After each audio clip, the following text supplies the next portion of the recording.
მოგესალმებით თბილისი მედიკის და ილიას სახელმწიფო უნივერსიტეტის ერთობლივი პროექტით პოდკასტით სახელწოდებით მედიცინის კვალდაკვალ. წამყვანები ტრადიციულად ვიქნებით მე, თამარ შერვაშიძე და მიშელ სამხარაძე. სტუმრად გვყავს ძალიან საინტერესო ქალბატონი ნანეთი ხამინჯია, რომელიც გახლავთ განათლების ექსპერტი და ასევე საქართველოს უნივერსიტეტის ტექნოლოგიების მიმართულებით მრჩეველი. მოგესალმებით, მადლობა მოწვევისთვის. Პირიქით მადლობა რომ მოგბრძანდით. ძალიან საინტერესო იქნება ჩვენთვის და საერთოდ ზოგადად ჩვენი მაყურებლისთვის თქვენი აზრი და თქვენი გამოცდილება. იმიტომ როგორც ვიცით, საკმაოდ დიდი ხანია ამ სფეროში მოღვაწეობდა, თან პლუს ამას ახლა თავიდან არ ვახსენებ, მაგრამ Silicon Valley-ზე წლები არის რომ იქ მუშაობდა. ტექნოლოგიური განვითარება საკმაოდ საინტერესო არის ყოველთვის ნებისმიერი ქვეყნისთვის და ნებისმიერი სფეროსთვის. ეხლა დიდი ინტერესი ჩვენ უფრო მედიცინის მხარეს გვაქვს, მაგრამ საერთო ჯამში ტექნოლოგიური განვითარება ყველაფერს მოიცავს და საინტერესო არის, თქვენი ბოლო გამოცდილება რა არის, როგორ სიახლეებს ხედავთ, რა გონიათ რომ საქართველოში რისი დანერგვა შეიძლება თუნდაც ამ ეტაპზე და რისი გაკეთება შეგვიძლია თუნდაც რაღაცა მარტივი ნაბიჯებით და მარტივი პროცესებით. ხო, საინტერესო კითხვა, საკმაოდ ფართო კითხვა. ზოგადად სადმიდის ტექნოლოგიები, AI, რობოტიკა, ახლა კვანტური გამოთვლები იწყება, ინჟინერია ძალიან სწრაფად ვითარდება. ალბათ ყველა სფეროში ეს არის ძირითადი მამოძრავებელი და ამერე შემდეგ თანაკვეთები ხო ერთმანეთთან ბიოტექნოლოგიები, რომელიც სამედიცინო ტექნოლოგიებში გადადის, ან აგროტექნოლოგიებში გადადის.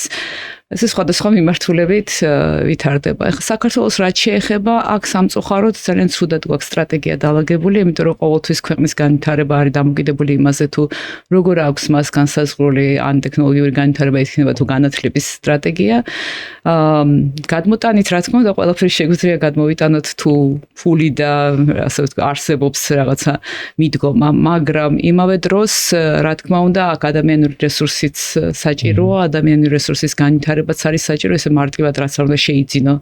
მაგალითად ეს დაახლოებით ამაზე ძალიან კარგი ისა გვაქვს მაგალითი პანდემიის დროს ტიკარაძემ რობოტი რომ ჩამოგვიყვანა, დაახლოებით ასეთივე იქნება, ხო? იმიტომ რომ სცენაზე თან გვამცნეს რომ ეს არის მის მედიცინის რაღაცა უკანასკნელი სიტყვა, რაც ძალიან სასაცილო იყო, იმიტომ რომ ჩვეულებრივი მარტივი რობოტი იყო, დიდი არაფერი მას არ შეეძლო და თან იქვე სცენაზე გაატარეს და კიდევ გადავარდა სცენიდან და თან თქვენს რომ აი ეს დაგვეხმარება პანდემიასთან ბრძოლაში და აი ეს თავისთავად ძალიან კომიკური ამბავი იყო და დაახლოებით ესე არის თუ შენ არა გაქვს საკმაოდ საფუძველი შენ თუ არა გაქვს ქვეყანაში უკვე ნიადაგი მომზადებული იმისთვის რომ სიახლეები შემოიღო რა თქმა უნდა უფრო რთული იქნება და სამწუხაროდ რაც უფრო სწრაფად ვითარდება ტექნოლოგიები და ძალიან სწრაფად ვითარდება ახლა მით უფრო მეტად იზრდება ეს ხრიჭო თუ უფსკული გეფი რომლის შემდეგ აღდგენა გვიწევს.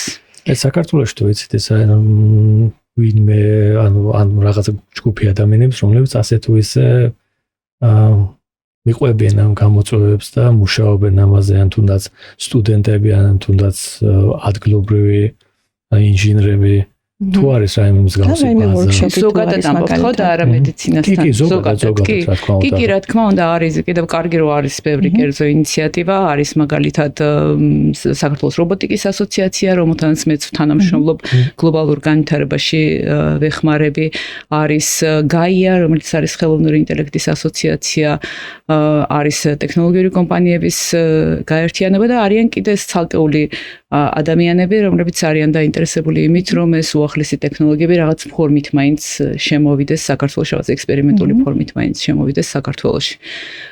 ასევე უნივერსიტეტებში არის პატარა ჯგუფები, რომლებიც ამ მიმართულებით მუშაობენ და ეს სასიხარულოა, მაგრამ ეს არ არის საკმარისი. ანუ იმისთვის რომ დავეციოთ ამ სისტემატიზირებული არ არის, რა თქმა უნდა. საკუთარ ინიციატივას. ეს უნდა გაეკეთებინა ჯიტას ცხადია, იმიტომ რომ ეს იყო საქართველოს ინოვაციებისა და ტექნოლოგიების სააგენტო, თუმცა ჯიტას საქმიანობა ძირითადად გადაერთო სტარტაპებზე, ანუ სტარტაპების დაფინანსებაზე და ეს ინოვაციური სტარტაპები ჩნდება იქ, სადაც ძალიან კარგი საუნივერსიტეტო კვლევები გაქვს.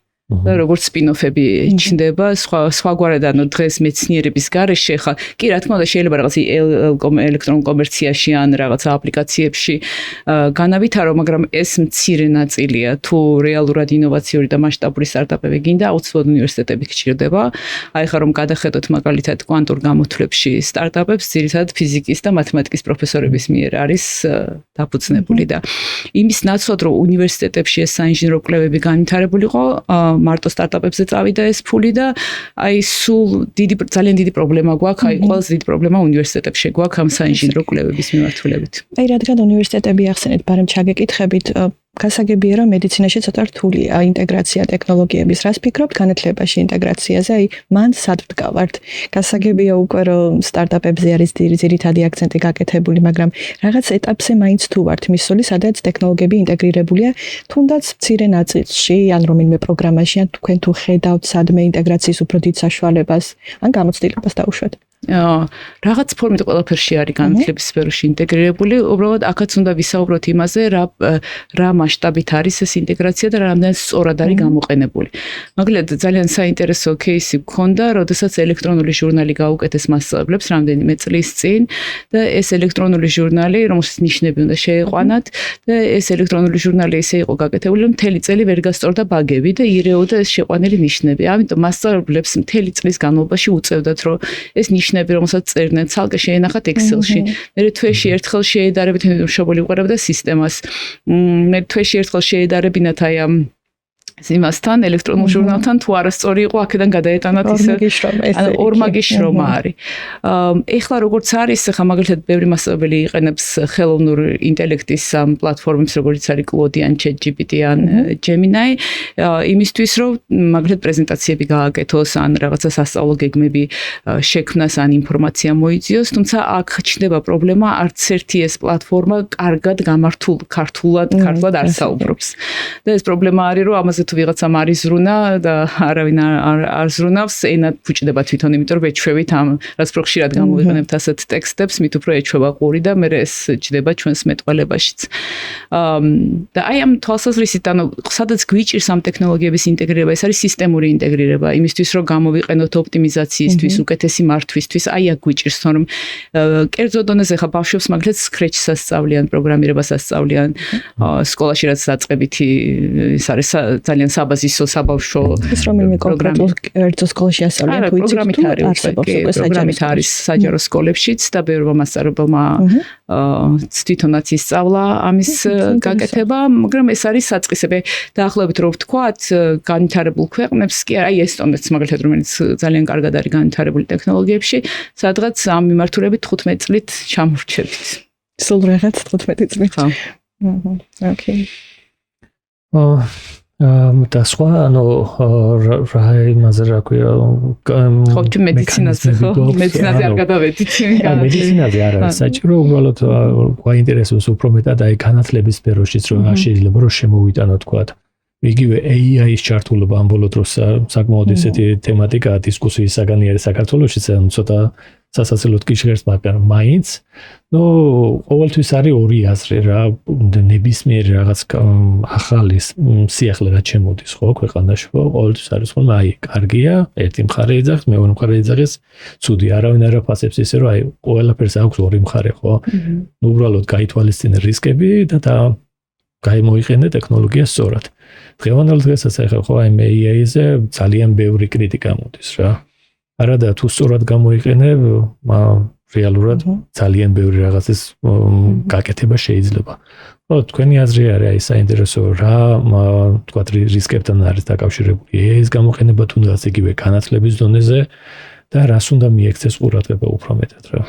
ყურადღება უნდა მიექცეს საერთოდ მთლიანად განათლების სისტემის გადახედვას, იმიტომ რომ თანამედროვე განათლების სისტემა არის ორიენტირებული პასუხებზე, პასუხების შემოწმებაზე და არა პროცესის შემოწმებაზე და რახან ყველა მოსწავლეს ხელი მიუწვდება ამ ხელოვნურ ინტელექტზე, უკვე ძალიან დიდი პრობლემაა იმის ისეთი დავალებების მიცემა, რაც ამ მოსწავლეს განავითარებს ტექნოლოგიებთან ურთიერთობისას და არ შეუქმნის ერთგვარ ინტელექტუალურ კომფორტს, როცა მან შეიძლება პასუხი დააგენერიროს და ეს მისცეს, იმიტომ რომ ამ შემთხვევაში ის უნარებს კარგავს, ხო? მას აღარ ექნება უნარი იმისი, რომ ყველაფერს რომ თავი დაანოს, უბრალოდ გაარჩიოს, რომ ხელოვნურმა ინტელექტმა რამდენად ხარისხიანი პასუხი გასცა. ეგ პრობლემა გქონდა ესე ადრე ამ მშობლების გაკეთებული დავალებების თემები და ეგ არ არის ახალი ფოტოშოპი საქართველოში. მისი მცირე ის იყო, რა ქვია, ამის დოზა მცირე იყო, რომ მშობლებმაც არ იცოდნენ მაგალითად მეხუთე კლასის შემდეგ პირველმა მშობლმა არ იცოდა მათემატიკა როგორ ამოიხსნა, მაგრამ ეს დოზა მცირე იყო, ახლა ყველა ბავშვს შეუძლია ამის გამოყენება, სტუდენტებშიც იგივე ის დადგა და იცით რა, აქ უკვე ძალიან მნიშვნელოვანია ჩემი აზრით ყოველ შემთხვევაში გუშინაც დაახლოებით 80 მასწავლებელს შევხვდით და იგივეს ვამბობდი, რომ უნდა მთლიან სისტემა კი არ უნდა შევცვალოთ და რაღაც სწავლების მეთოდები და ახალი ინფორმაცია. საერთოდ აზროვნება უნდა შევცვალოთ, რა შეუძლია AI-ს.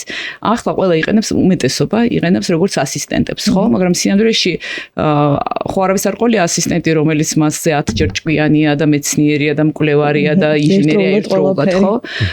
ძალიან ცოტა ადამიანმა პროცენტულად დაიწყო სწორად და კარგად გამოყენება AI-ს, თითქოს მთელი მოაზროვნე ადამიანების ქარხანა ყავს. აი ჩვენი აზროვნება ამაზეა გადასაწყობი.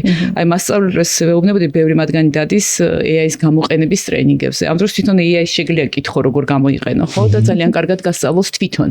მაგრამ აი ამას არ ვართ მიჩვეული. მიჩვეული ვართ ამ ცალმხრივ დამოკიდებულებას აპლიკაციებთან და მგონია რომ აი ვიღაცამ ვინც გაარჩია, ეხა იმან უნდა მიგვიყვანოს. ამ დროს ამას ვერ დაეწევი. ძალიან სწრაფად ჩნდება ახალი მიმართულებები, ახალი პლატფორმები და შესაძლებლობები თვითონ აი არსებული პლატფორმებისაც ძალიან სწრაფად იზრდება და მუდმივად ტრეინინგით ამას ვერ დაეწევი. ანუ უკვე უნდა იფიქრო, რომ აი ამ მუდმივად ცვლად ციფრულ ინფრასტრუქტურაში ცხოვრობ და შენი მუდმივი ადაპტირება საჭირო და ამას ძალიან კარგად ჭირდება აზროვნების გადაწყობა. მეორეს მხრივ ეს კვანტური ტექნოლოგიები რო შემოდის, მათ შორის უკვე მედიცინაშიც აქვს დიაგნოსტიკაში არის მიღწევები, არის რაღაც მიღწევები წამლების შექმნაში, ამასაც სხვანაირად ჭირდება გადაწყობა. აი მარტივი მაგალითი შეგვიძლია ვთქვათ, როდესაც მეცნიერება პირველად შეთანხმდა, რომ მართლა დედამიწა ტრიალებს, ხო? მზის გარშემო და ეს ადამიანისთვის, ადამიანის ინტუიციისთვის ძალიან რთული იყო ამის ახმა და დღემდე არის, ხო, ვიღაცებისთვის რთული. ამერიკაშიც კი არსებობს რაღაცა ბრტყელი დედამიწისა, ხო? და აი ახლა ეს ინტუიციაც, ანუ კვანტურ მექანიკაში ფიქრი საკმაოდ რთულია და ახლა ეს ინტუიციაც გვაქვს შესაძლებელი. ამიტომ აი აზროვნების სტრუქტურის შეცვლაზე უნდა იყოს განათლების სისტემა მიმართული, ამაზე უნდა ფიქრობდეს და რა ვთქვათ ამ ინსტრუმენტების შემოტანაზე. ანუ AI ვასწავლოთ, აი იყო რო ჩინეთში პირველი კლასიდან, პეკინში უბრალოდ მთლიანად არ დაუწყიათ, მაგრამ პირველი კლასიდან ასწავლიან ხელოვნურ ინტელექტს და გამოყენება კი არა, ხელოვნური ინტელექტს რა შეზღუდვები აქვს, სად შეიძლება ენდო, ალგორითმები როგორ მუშაობს, საერთოდ როგორ გაიგნო ამ ალგორითმებში. რა არის თავარი მინუსი? ეს უნდა ვასწავლოთ. რა არის თავარი მინუსი და რისკ ფაქტორი, აი თქვათ, ბავშვი იყენებს AI-ს. აი მეც პირველი კითხვა რაც მიჩნდება, ეგ არის რისკი, ყველაზე მეტად გასხედავისთვის იყენებს. ანუ თუ იმისთვის იყენებს, რომ უბრალოდ მოცემული დავალება გააკეთებინოს და ატვირთოს, მაშინ რისკი ის არის, რომ თვითონ იმუნარს ვერ განვითარებს, რაც ამ დავალებით იყო განსაზღვრული. მეორე ის არის, რომ უპირობო ნდობა უჩნდებათ ხოლმე, აი ამ AI-ის მიმართ არაფრით არ შეიძლება უპირობო ნდობა, იმიტომ რომ ეს არის ასე ვთქვათ გასაშუალოებული ცოდნა, რაც დღეს მსოფლიოში სამყაროში არსებობს, ამის გასაშუალოებული ცოდნა, რა თქმა უნდა, აქვს თავისი შეზღუდვები, აქვს ჰალუცინაციები, აქვს არასწორი პასუხები. გააჩნიათ ან თუ არის რაღაც ისეთი სენსიტიური თემა, რომელიღაც სახელმწიფო აი მაგალითად რუსეთი აკეთებს ხოლმე ეგეთ რაღაცებს, რომ ბევრ ინფორმაციას დებს და არასწორად დებს და ამან იმას მიაგნო და ეს თუ არ ეცოდინება ადამიანს, მას ეგონება ეს რაღაცა ყოვლის შემძლე ღმერთივით აღიქვამს, ხო? ამას და მისი პასუხები ეგონება უტყუარი. აი ეს არის რისკი.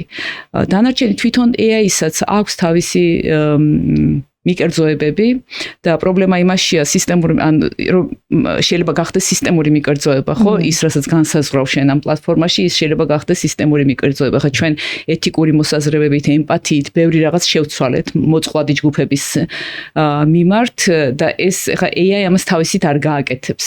იმიტომ რომ ჩვენ სხვანაირად იქ თუ თავიდანვე არ განისაზღვრება AI პლატფორმებში ამ მიკერძოების საფრთხეები. ამ შემთხვევაში ეს მიკერძოება, ასე ვთქვათ, ჩაცემენტდება და მუდმივად გაცილებით ნელა შეიცვლება. აი ეს რისკები არსებობს.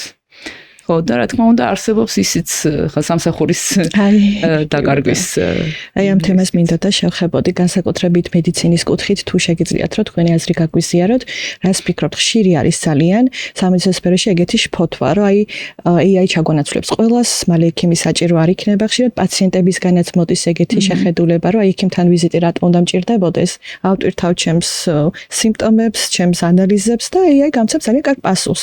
შემიძლია ვთქვა, რომ ნამდვილად ძალიან კარგი პასუხების გაცემა შეუძლია ხოლმე AI-ს, თუნდაც ანალიზების ინტერპრეტაციაზე, თუნდაც რადიოლოგიური დასკვნების ინტერპრეტაციაზე, სურათების ინტერპრეტაციაზე, თუმცა აი რამდენად არის რეალური ის, რომ აღარ დაგჭირდეს ექიმი და დაგჭირდეს მხოლოდ რაღაც პატარა პლატფორმა, სადაც შეგვიძლია ვიმუშაოთ. არის თუ არა ეს რისკი რეალური?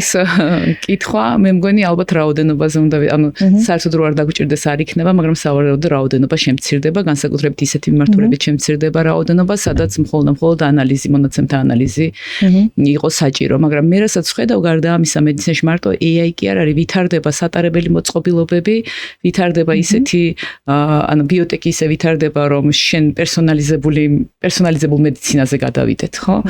და ამ შემთხვევაში სავარაუდოდ მაინც საჭირო იქნება ექიმი, უბრალოდ ყველაფერი, რასაც შენ იზომავდი საავადმყოფოში, დროთა განმავლობაში ნელ-ნელა ეს ყველაფერი სახლში გადმოვა. მაგალითად იანვარში ვიყავი ამ სამომხმარებლო ელექტრონიკის შოუზე, რომელიც ყველაზე დიდი ეს არის კომპონენტების კი არა ტექნოლოგიური კონფერენცია არის, სადაც ყველა ახალი მოწყობილობა გამოაქვთ, 150,000 კაცი ესწრება ამ კონფერენციას. და ეს არის აი იქაც იყო სულ მაგალითად ჭკვიანი სარკეები.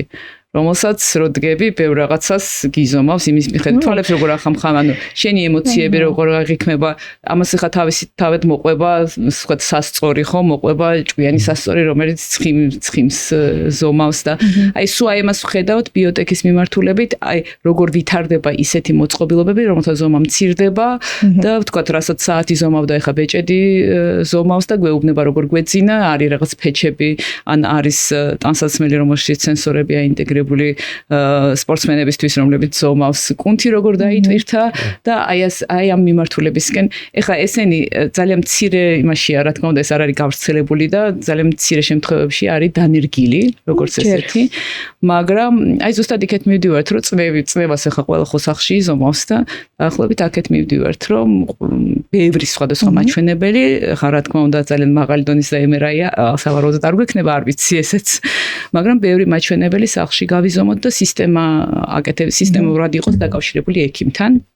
სისტემურად იყოს ექიმთან დაკავშირებული და უკვე ამის საფუძველზე პროაქტიული ჯანმრთელობის მიხედვა მოვლა იყოს ვიდრე რეაქტიული, ანუ ავად რო გახდები მერე კი არა მანამდე რა პრევენციული, ხო, პრევენციული ჯანდაცვა კონდეს. აი მე ჩემი აზრით დაახლოებით ასე მივდივართ. ეს კამერებიც ძალიან კარგად ვითარდება, ანუ სურათების ამოცნობის ტექნოლოგიებიც ძალიან კარგად ვითარდება. ექიმიც ხო ამას აკვირდება, ვთქვათ, ემოციებს აკვირდება, კანის ფერს აკვირდება, თვალების მოძრაობას, ხო? და ზუსტად იგივეს აკეთებს მოწყობილობა, გეუბნება, რომ უკვე არის რაღაცები, რაც გარკვეული იმით, რა ქვია, რა თქმა უნდა, ცდომილებით, მაგრამ გარკვეული სანდოობით მაინც გეუბნება, რომ აი დეპრესია ხო არა გაქვს და შფოთვა, სტრესში ხო არა ხარ ახლა და რაღაცა შფოთვა ხო არა გაქვს და თან ძალიან საინტერესოა, რომ მარტო ადამიანებისთვის კი არ ვითარდება ეს ყველაფერი, შინაური ცხოველებისთვისაც ხო, კატების, ძაღლების საყელურები, საკვები, მოწყობილობები, სადაც რამდენს ჭამს, როგორ ჭამს და კარგი ისო გარმინის სამაჯური როგორ საჩლიქე, ანუ ცხენებისთვის. მე მივხვდი, რომ რა თქმა უნდა ეს იმხელა ბიზნესი არის, ზოგი ცხენი ძალიან ძვირი ღირს და ხო. და ეს ზუსტად იმისთვისა, რომ ამას მეთვალყურეობა გაუწიოს ამ ცხენის ჯანმრთელობას. საინტერესო მაგალითი გითხარით, ახლა მე მაგალითად ვფიქრობდი, რომ თავშად AI ვერასდროს მოახერხებს ექიმის ჩანაცვლებას ერთ-ერთი მთავარი მიზეზის გამო, რომ AI უბრალოდ სიმპტომებს წაიკითხავს, პაციენტთან კომუნიკაცია აქვს, მაგრამ არ აქვს ლაივ კომუნიკაცია, ასე ვთქვათ, პირდაპირ ვერ შეაფასებს კანის ფერს, მიმიკას, ვერ შეაფასებს რაღაც გამომეტყველებას, ხმის ტონს, თუმცა თურმე იქაც შესაძლებელი ყოფილა. ძალიან საინტერესოა. რეალურად უკვე რაც შემოვიდა იმის მერე, რომ საკმაოდ სერიოზული ანალიზის უნარი აქვს.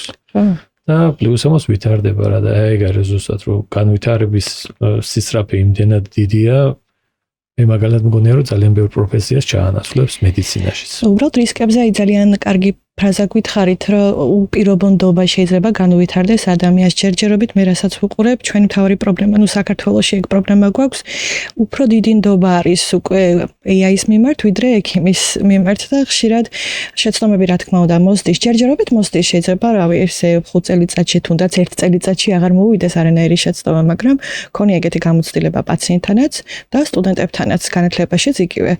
აი, ჩემი საყვარელი მაგალითია, ერთხელ სტუდენტს მივეცით პრეზენტაცია როგორც ვაძლევდით დავალებაც, ასე ვთქვათ, რაღაც საკითხზე მოსალზადებლად.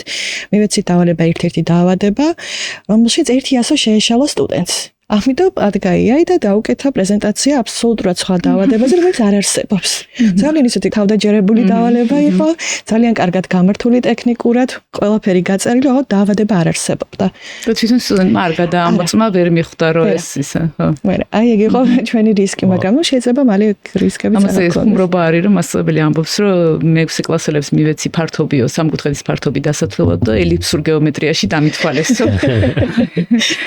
აი და ახლა ესე არის. ხო, აი ძალიან მნიშვნელოვანი ამის სწავლება. ხო, ჩვენ მედია წიგნიერებაზე რამდენი ხანია ვსაუბრობთ ის, რომ უბრალოდ ინტერნეტში რაღაცა თუ წერი ამას არ უნდა და ექიმებმა ეს ყველაზე კარგად იცით, იმიტომ რომ ამის მიმართაც არის უზარმაზარი ნდობა. მე თვითონ ოჯახის წევრებს ხანდახან ვერ ვუხსნი, რომ რახან იქ წერია და რახან იმას აწერია, რომ ექიმი ამბობს, ეს არ ნიშნავს, რომ ეს არის კვალიფიციური რჩევა და სანდო არის, ხო? და ზუსტად ეს უნდა ვისწავლოთ ამ ალგორითმების შეზღუდვები როგორია, თორე ეხა სადაც აი როცა ვფიქრობთ რას ჩაანაცვლებს. თუ შენ შეგიძლია ეს აზროვნების პროცესი ცხადად წარმოიდგინო რა კომპონენტებისგან შედგება და რა მონაცემები უნდა აიღოს, ამ ყველაფერს ეს შეცდომებიც ნელა სპეციალიზირებული AI-ები როცა გაჩნდება კონკრეტულად დახვეწილი, ეხა თითქოს ესეთი ყავს ხო ვიღაცა გენიოსი ტიპი ყავს, რომელიც ყველაფერს არის მოდებული და ყველა შეცდომაც ისა რა ქვია შეთვისებული, ხო, ყველა ცუდი მონაცემით და უფრო როცა დაიხვეწება და უფრო სპეციალიზირებული რო გახდება, გაცილებით ნაკლები შეცდომა ექნება ვიდრე ადამიანს. აქვს თავარია მონაცემები სწორად მიწოდება. თავარია სწორი მონაცემები იყოს, საკმარისი მონაცემები იყოს, მაგრამ მაინც ამას ზოგადად სისტემის პირდაპირ არ უნდა დავტოვოთ ადამიანი, იმიტომ რომ ალგორითმებს მიკერძოებაც ახასიათებს, ალგორითმები გამონაკლის შემთხვევებს ვერ ერევიან ხოლმე და აი ამ შემთხვევაში ანუ ყოველთვის ვიღაც უნდა იყოს, ვინც ამას მეთვალყურეობას უწევს და ეთიკურ ჩარჩოებში სვამს.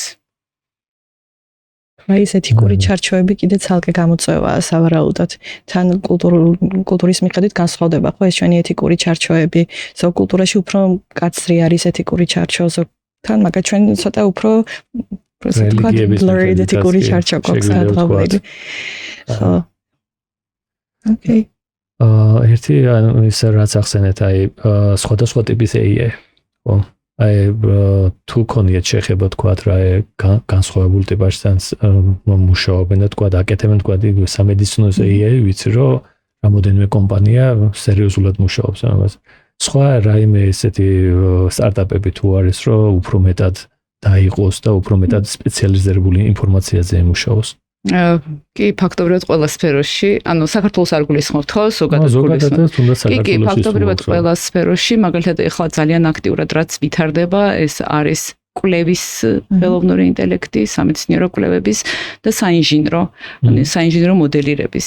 მაგალითად ელექტრონიკის მოდელირებისთვის საკმაოდ განსაკუთრებით მაღალ სიჩქარიანი ვთქვათ ჩიპების მოდელირებისთვის, რომელსაც მთელი სამეცნიერო ცოდნა და კვლევა სჭირდება, საკმაოდ რთულია. დღეს და ამ მიმართულებით ხდება განვითარება. ყველა სამშენებლო არქიტექტურის ფაქტობრივად ყველა პროფესიული მიმართულებით ვიღაცას იპოვით, ვინც რომელიღაც კომპანიას, რომელიც მუშაობს ერთს ან რამდენიმეს, რომ ამ მიმართულების ათვისება ვისაც უნდა. ზოგი ძალიან კარგად არის ხო დიზაინი მაგალითად ხო შენობების სივრცის დიზაინი, შიდა დიზაინი მაგალითად ძალიან კარგად არის ათვისებული ხო. აი კლინიკებში თუ გქონიათ გამოცდილება სისტემურად ინტეგრირებული AI-ის არსებობის. ამერიკაში მქონია სხვადასხვა ხო, მაგალითად აი მამოგრამის გაკეთებს, მამოგრამია, ხო? მამოგრაფია, მამოგრამას როცა აკეთებენ, ისე ვიტყვი. როცა მამოგრამას აკეთებენ, აქვთ უკვე ინტეგრირებული, შეგიძლია რომ ექიმის პარალელურად AI პასუხიც მოითხოვო. გარდა ამისა, ფაქტობრივად ყველას აქვს სადაც ყოფილ ვარ ეს ტრანსკრაიბერი, ანუ როცა ელაპარაკება ექიმი უკვე ჩანაწერებს აღარ აკეთებს, ავტომატურად აკეთებს სისტემისთვის ეს პლატფორმა ჩანაწერებს და უკვე შენ რაც ცეუბნები სიმპტომებს ყველაფერს ეს ჩეკლისტი ჩაანაცვლა ფაქტობრივად. კი. და აღარ წერს ამ რაღაცებს და უფრო მეტად ეს რა ქვია, იმიტომ რომ უდევს ეს პლანშეტი, რომელსაც აქვს ეს ტრანსკრაიბერი და ის უკვე თვითონ ტელემედიცინის დროსაც ესე ხდება, თუმცა ტელემედიცინის დროს, მაგრამ მე რაც შეხება მქონია, გეკითხება რომ თანახმა ხარ თუ არა, რომ AI მქონდეს ჩართული პარალელურად, იმიტომ რომ ეს ინახავს მონაცემებს, ხო? ხო, აი ამ დონეზე არის ასე ვთქვათ სისტემური მართვის, მაგრამ იქ გამართულია ეს სისტემები, ანუ ამ მონაცემთა მიმოცვლის დიდ კლინიკებში ყოველ შემთხვევაში, პატარა კლინიკებში ბევრ სხვადასხვა შემთხვევას შეხვდებით, მაგრამ აი მონაცემთა მიმოცვლის სისტემები, პაციენტის მართვის სისტემები, კომუნიკაციის სხვადასხვა ექიმებს შორის საკმაოდ გამართულია ეს სისტემები და აქაც ამ მონაცემთა ანალიზისთვის და ვთქვათ რაღაც ახალი შემთხვევების გამოვლენისთვის კარგად გამოიყენება. საქართველოში ხარ მოუმართავთ რომელიმე კლინიკას თქვენთვის მაგალითად რომ დაგვეხმარეთ AI-ის ინტეგრაციაში ან ტექნოლოგიის ინტეგრაციაში? კი, არის საქართველოში ასეთი სურვილი, მაგრამ სამწუხაროდ იქ კიდევ ერთი ეტაპი გვაქვს გასავლელი, საერთოდ რომ ყველა აი კლინიკებში რო ყოველ შემთხვევაში ვისთანაც მისაუბრია, ესეთი სურათია, რომ კლინიკა მუშაობს 5-6 სხვადასხვა საინფორმაციო სისტემასთან. იმიტომ რომ ზოგი არის სადაზღვევო კომპანიების მიერ და ამათთან უნდა იმუშაოს. აქვთ მაგალითად პაციენტების მართვის სისტემა, რომელშიც ვერ იყენებენ ფინანსურ ნაწილს და ამიტომ ფინანსურისთვის სხვა სისტემა აქვთ. არის ეს სოციალური ქსელების მართვის, ანუ სოციალურ ქსელში კომუნიკაციებისთვის კიდე რაღაცა სხვა აქვთ და ეს ის შემთხვევაა, როდესაც კი ძალიან მნიშვნელოვანია, რომ ესე გაქვთ, ახლა ფურცელზე არის წერდა მე კომპიუტერში არა გაქვს გადასატანი, მაგრამ მაინც საგრძნობი ტვირთი არის თვითონ კლინიკისთვის მთელი ამ სისტემების მე ერთმანეთში, ამ მონაცემების ერთმანეთში ინტეგრაცია თან ახლა იმიტომ რომ არ აქვთ თქვა საშუალება იმისი, რომ ცალკე ყავდეთ IT საინფორმაციო ტექნოლოგიების სპეციალისტი ცალკე ყავდეთ, ზოგჯერ ესე პირდაპირ ინტეგრაციას ვერ ახერხებენ, ასისტენტს გადმოაქვს ერთი სისტემიდან მეორეში ხელით მონაცემები და სანამ AI-ზე გადავალთ, ჯერ ეს ყველაფერი არის მოსაგვარებელი, რაც საგრძნობლად გაზრდიდა ეფექტურობას. აი, მე რასაც ასევე მაგალითად ვაწყდები განათლების, სამედიცინო განათლების კუთხით, რასაც ვაწყდები, ძალიან უჭირთ უნივერსიტეტებს პრაქტიკის სწორად წარმოება, იმიტომ რომ იქ რომ ქაოსია კლინიკაში მეტნაკლებად, ანუ ის ვერ ახერხებს დელეგირებას საქმის თვითონ იმისთვის სტუდენტისთვის და ფაქტობრივად ამ პრაქტიკი ის გავლა კი არ ხდება, ის ხდება, რომ სტუდენტი მიდის ამ კლინიკაში და უბრალოდ აკვირდება და ამ დაკვირვებით ის ვერ სწავლობს, ხო, ისე როგორც უნდა სწავლობდეს და ეს რომ მარტივი იყოს, რომელ ექიმს არ უნდა ხარო დელეგირება მოხდეს, მაგრამ ამისთვის სისტემა უნდა გქონდეს სწორად აწყობილი. როცა სისტემა არ გაქვს, მაშინ შენ გიწევს ყველაფრის გაკეთება და რესურსიც მე არასწორად იხარჯება, ხო? აი პაციენტების მხრიდანაც ხშირად მოდის ხოლმე პროტესტი მაგ კუთხით, რომ ძალიან დიდი დრო იხარჯება იმ ტექნიკურ ნაწილზე, კურსუსების წერაზე, ისტორიის შევსებაზე, დოკუმენტაციაზე და ნაკლები დრო ეთმობა ინდივიდუალურ პაციენტს და ახლა პაციენტს რა თქმა უნდა ყველა სჭირდება დრო დაუთმო მას პირადად პირდაპირ კომუნიკაციისთვის და მასთან ურთიერთობაში დაიხარჯოს თავისი ფინანსური რესურსის პრინციპში, რასაც დებს ხოლმე არა. და თუ მაგას შეგვიმსუბუქებს, ახლა თქვენ როგორც აღწერეთ, AI იქნება ფანტასტიკური, მაგრამ ჯერ უფრო IT-ის განვითარება გვინდა, ესე იგი ეგრე გამოდის, რომ რეალურად სისტემები იყოს ნორმალურად. ისიც რა საქართველოში რამდენიმე სტარტაპი მუშაობს ამაზე, რომ იგივე სისტემებიც რაღაცა ერთიანი იყოს და იმაზეც რომ მაგალითად AI ტრანსკრაიბერი კონდეს ქართულ ენაზე, კონდეს ექიმს და ეს სისტემაში აიტვირთოს და სავარაუდოდ ამას დიდი დრო არ დაჭირდება, იქ უფრო ტექსტის გამართულობა და ეს ქართულ ენაზე speech to text-ის ხმოვანი ტექსტის გაშიფრვა უფრო ამაზე არის სამუშაო, რომ ეს ნებისმიერ შემთხვევაში სწორად გააკეთოს და დაიტესტოს, თორემ ეს არ არის რთული ნაწილი და ეს ნაწილი მალე დაინერგება სავარაუდოდ და მუშაობს უკვე რამდენიმე სტარტაპი 2-3 წელია. ძალიან ოპტიმისტური, კარგია. კარგია, იმიტომ რომ დიდი პრობლემა იყო და დიდი ტვირთია კლინიკებში ექიმებისთვისაც და უმცროსი ექიმებისთვის, ანუ სტაფისთვის ხო ზოგადად. აი ეგეთი პატარ-პატარა წვრილი საქმეები. ეს დროს მაინც იმას მიაქვს, რომ ეს ყველაფერი უნდა დააწერო, მე გადააწერო, გაასწორო. ზოგან ხელითაც უწევ, ზოგან კიდე ანუ პროგრამა ჭედავს, როგორც ვთქვით, აი ბევრგან არის უნივერსიტეტებში, ერთ-ერთ უნივერსიტეტში არის ესეთი ის რო ხო არის აი პორტალი გაკეთებული რა, რაღაც აურია, რაღაც ესეთი მოხდა და ეხლა როგორი სიტუაცია იცი რა, ისიც არის და ფურცელიც. ორივე ერთდროულად, ორმაგ გიშრომა. იმიტომ რომ შეიძლება არის იმის ვარიანტი, რომ შეიძლება ბექაპმა არ იმუშაოს. კი.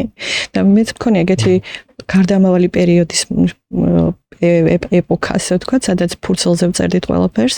2018 წელს დავიწყე მუშაობა კლინიკაში და 2018-ში ფურცელზე ვწერდით. 19-შიც, 20-შიც, აი 21-ში განათდა და 21-ში დავიწყეთ უკვე კომპიუტერთან მუშაობა და ეგ იყო ფანტასტიკური ჩვენთვის, რომ აი დავზოგეთ ცოტა დრო და აი დავზოგეთ ცოტა ენერგია, რომ რაღაცნაირად უფრო მეტი დრო დაგვეთმო რეალური საქმისთვის, რაც არის პაციენტთან ყოფნა, ხო?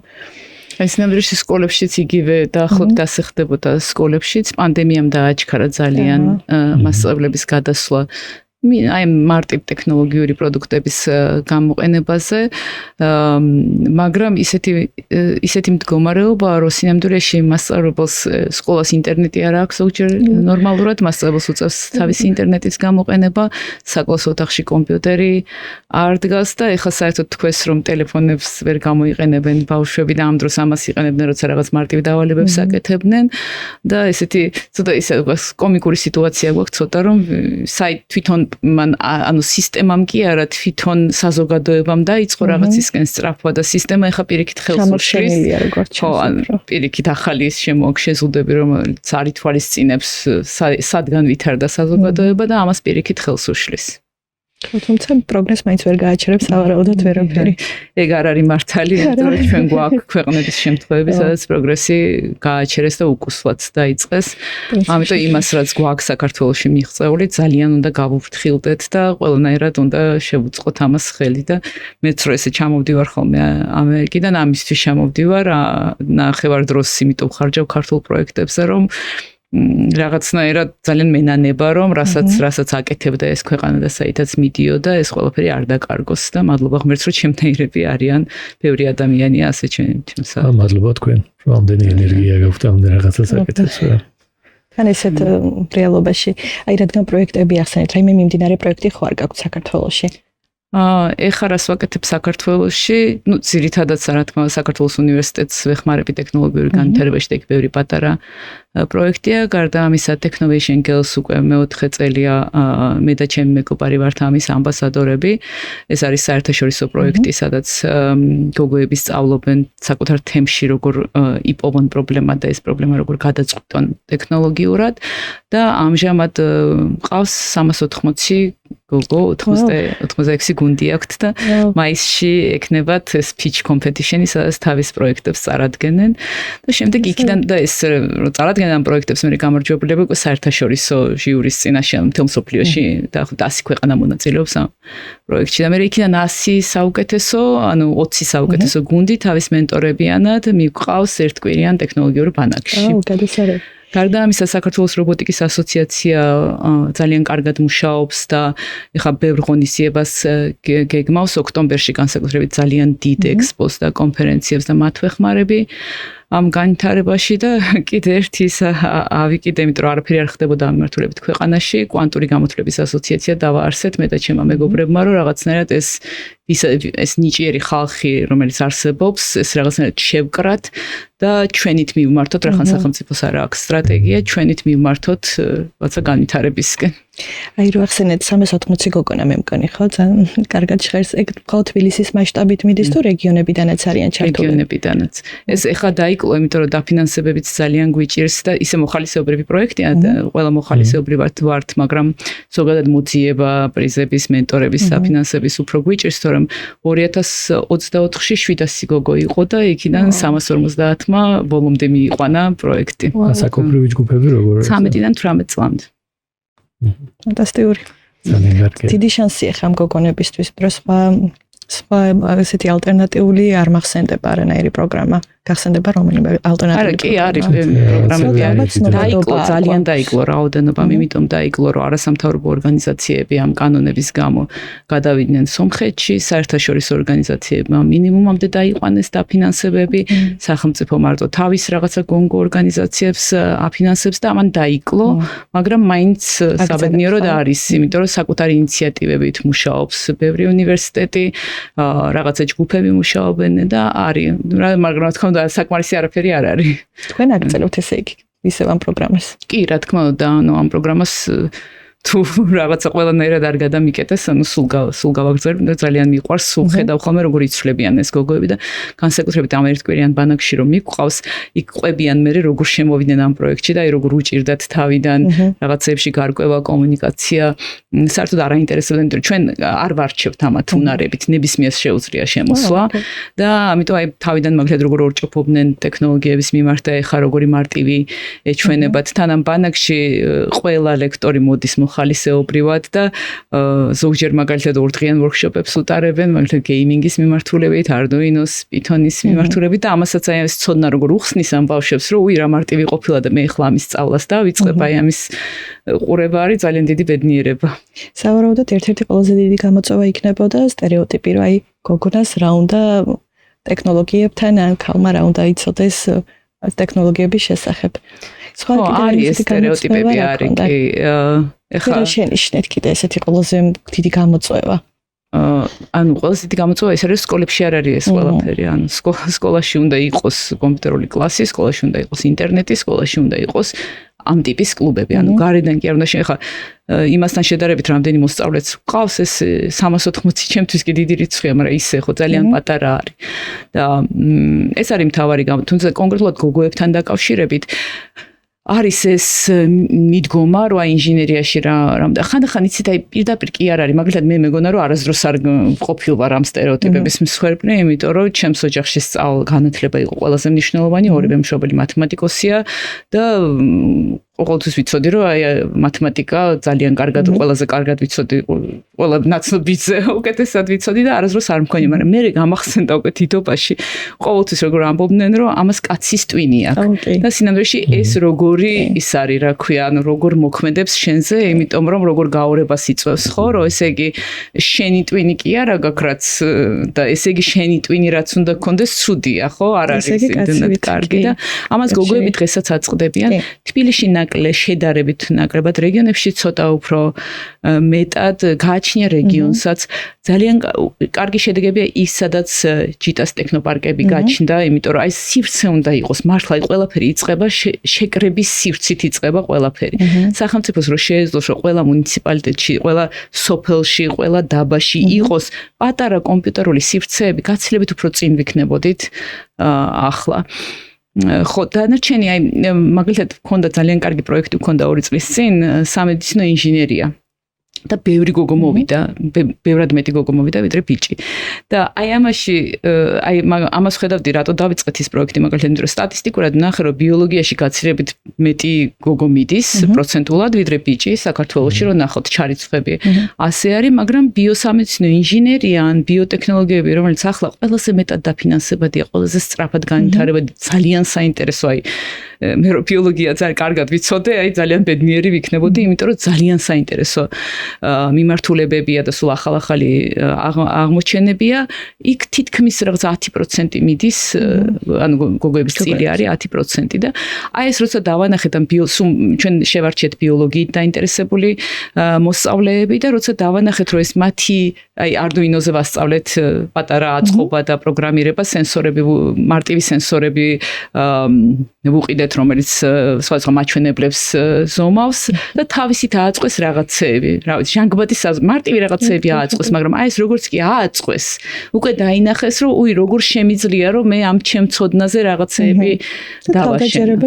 კი, რა თქმა უნდა, აი ეს მაშინათვე როგორც კი შენ აი მე ძალიან მიყვარს მაგიტო ისეთი პროექტები, რომელიც რობოტის დაპროგრამებას უკავშირდება, იმიტომ რომ აი უცებ ვხედავ, რომ როგორც კი ესენი მოახერხებენ, რომ ეს არსება ამოძრავონ. მე ვწერ აქ რომ ისა მარჯვნივ მოტრიალდი თუ რაღაცა ათნაბიც რო გაივლი მე რაღაცა ეს თქვი, როგორც კი ამას აკეთებს, ოღონდ ეს დაწყებით კლასებში რა თქმა უნდა, მაშინათვე ეხსნება იმის რაღაცნაირად მაშინათვე იაზრებს რომ რამდენი შეუძლია, ხო მარტივი საფეხურია ეს, მაგრამ რაღაცა ეტაპს ახდება ამ საფეხურით, იმიტომ რომ ხედავს რომ მე შევძელი რომ ეს ობიექტი ცოცხალი მეტნაკლებად ხო ცოცხალი გამხდარიყო.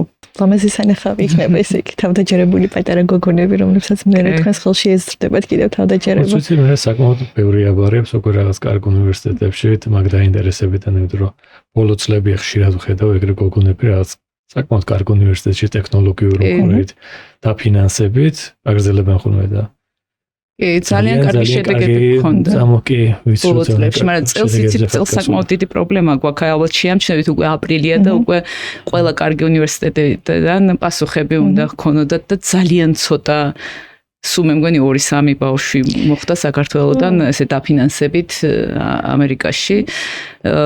ანუ რთული ჯერთი ამ საფრთხის შემცველ ქვეყნების სიაში მოხდით, მეორეც იქ ფედერალური დაფინანსებები შემცირდა და ეს რაღაცა უფრო ისეთი დამოკიდებულება უცხოელების მიმართ გაძლიერდა და ამ ფაქტორების მთელი იმის გათვალისწინებით რომ ჩვენი სახელმწიფო ვერ მუშაობს, რომ ეს ყველაფერი გააუმჯობესოს, საკმაოდ დავარდა ეს რიცხვი. მაგრამ აპლიკანტების რაოდენობა ხო არ შემცირებულა? არა. საინტერესო ეგ არის. ხო, არა, გაიზარდა პირიქით ჩემს ირგვლივ მე რასაც ვხედავ და რამდენადაც მომართა თქვათ რჩევებისთვის პირიქით ძალიან გაიზარდა. ყველას იმდენად ეშინია აქ განათლების სისტემის ესეთი უხეში ცვლილების, რასაც ჩვენ ვუყურებთ, რომ ფაქტობრივად უმეტესობა ფიქრობს, რომ ვისაც კარგი ცოდნა, ყველა ფიქრობს, რომ სადღაც უნდა გავიდეს და იქ მიიღოს განათლება. ეს ცვლილებების იმედია კიდევ რომ დროებითი არის, სავარაუდო დროებითი არის რა.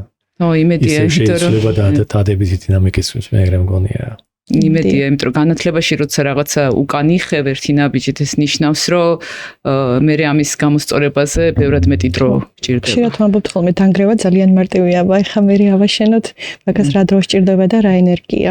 კარგით, მადლობა ძალიან დიდი. საინტერესოა. დასასრულს ერთი კითხვა კიდევ თუ შეიძლება რომ ბარემ ჩავაკვე, ხო? თქვენ რჩევა რა იქნებოდა ახალგაზრდა მსმენელებისთვის? აი თუნდაც 1, 2, 3 რამდენიც გაგიხარდებათ, უბრალოდ ესეთი კონკრეტული რჩევა ჩვენი ახალგაზრდა მსმენელებისთვის რა გიქნებოდათ? ჩემი რჩევა რომ მეცნიერების ყველა მიმართულება კარგად ისწავლონ.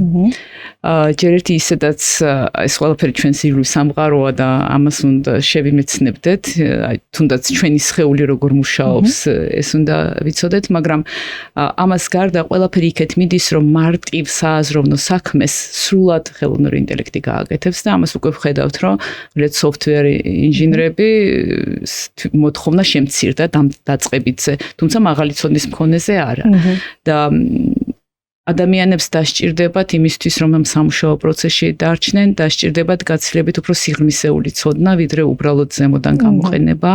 ამას ვურჩევდი და ასევე ვურჩევდი რომ იმდენად შეეჩვიონ ამ ტექნოლოგიებს, რომ ყოველი ახალი ტექნოლოგიური პროდუქტის გაჩენისას თვითონვე სწრაფად და მარტივად აითვისონ. ანუ ეს თვით განათლების პროცესს მიეჩვიონ, იმიტომ რომ ეს იქნება შემდეგ, არ ვიცი, ალბათ 30 წელი ყველაზე მნიშვნელოვანი. ძალიან დიდი მადლობა. მადლობა თქვენ საინტერესო საუბრისთვის.